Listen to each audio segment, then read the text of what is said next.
नांदेड लोकसभेचे काँग्रेसचे खासदार वसंतराव चव्हाण यांचं आज सकाळी हैदराबाद येथे दुःखद निधन झालं.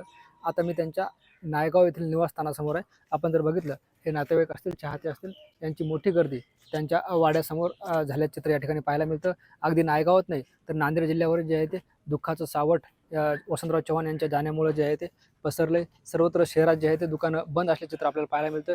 हे सर्व शोककळा या ठिकाणी पाहायला मिळते. सर्वांचं मन भरून आले.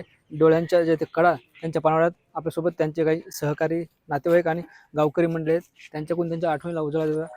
काय सांगाल, आज साहेबांचं दुःखद निधन झालं, म्हणजे डोळे पानावळे कसं बघ? साहेबाच्या सान्निध्यात माझ्या विद्यार्थी दशेपासून मला आवडणार ते या भागाचं नव्हे तर जिल्ह्याचं एकमेव व्यक्तिमत्व.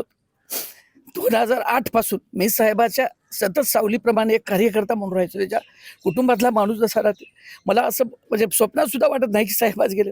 कारण एक एवढा गर्भश्रीमंत असणारा माणूस माझ्यासारख्या सामान्य कार्यकर्त्यावर, माझ्यासारख्याच नव्हे आमच्या असंख्य कार्यकर्ते आहेत, तो असंख्य कार्यकर्त्यावर पुत्रवत प्रेम करणारा माणूस, हक्कानं जेव्हा साहेबांना आम्ही त्यांच्या कुटुंबातले बोलणार असं आमचं ऐकून घेणारा. आणि एवढंच कशाला, माझी आई जाऊन महिनाभर झाला नाही. आई गेलेल्या दुसऱ्या दिवशी हा माणूस राज्याचं देशाचं राजकारण करत असताना माझ्या घरी मला कल्पना नव्हती साहेब येतील म्हणून. 9 वाजता पोखरचा कार्यक्रम मोठा असताना सुद्धा माझ्यासारख्या सामान्य कार्यकर्त्याच्या पाठीवर हात देऊन माथ्यासभा पित्रवत प्रेम करणारा दुसरा माणूस राजकारणात तरी होणं शक्य नाही. ही तिसऱ्या पिढीतल्या कार्यकर्त्याकरता, विस्थापित कार्यकर्त्याकरता लोकशाहीमध्ये अतिशय मोठी पोकळी आहे. ते भरून निघणार सुद्धा शक्य नाही.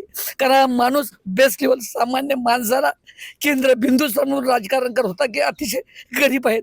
हल्ली राजकारणामध्ये मोठ्यात चालतं, पण साहेबाकडे बघलं तर वाटत होतं की साहेब सामान्य माणूस राजकीय दृष्ट्या जिवंत राहणार आहे. आता निश्चितच सामान्य माणूस राजकारणात राहणे साहेब नसल्यामुळे कठीण दिसतं.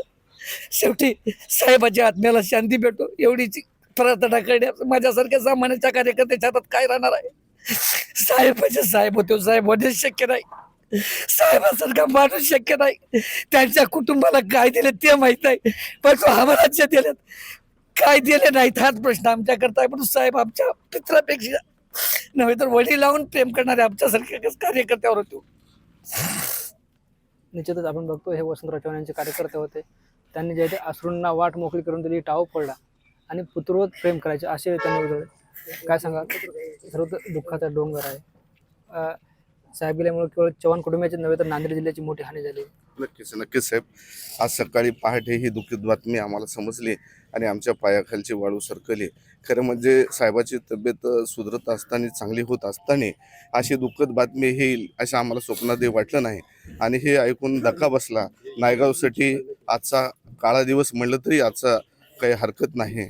आजचा फार मोठा काळा दिवस आमच्या नायगावसाठी आहे. आणि नायगावची सुरुवात सरपंचपदापासून ते सुरुवात करत असताना आमदार झाले, खासदार झाले, पण साहेब आमचे जमिनीवर राहिले.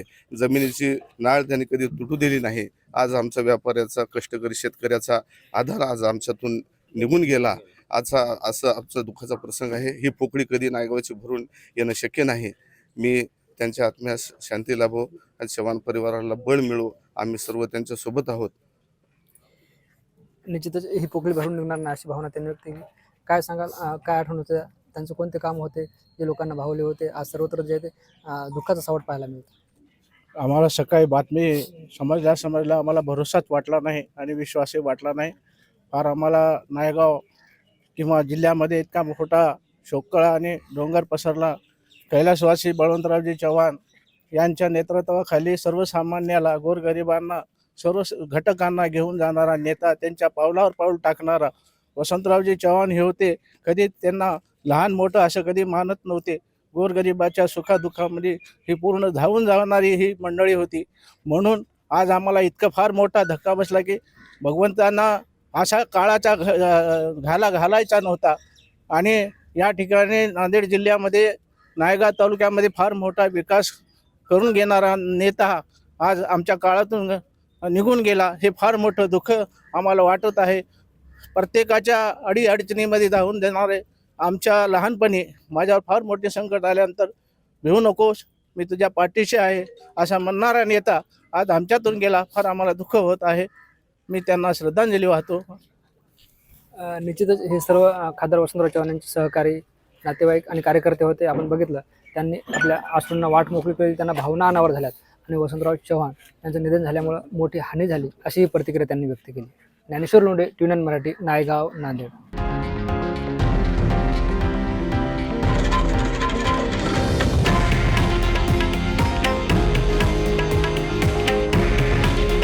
हे आहे देशातील नंबर 1 न्यूज नेटवर्क आणि आपण पाहत आहात TV9 मराठी.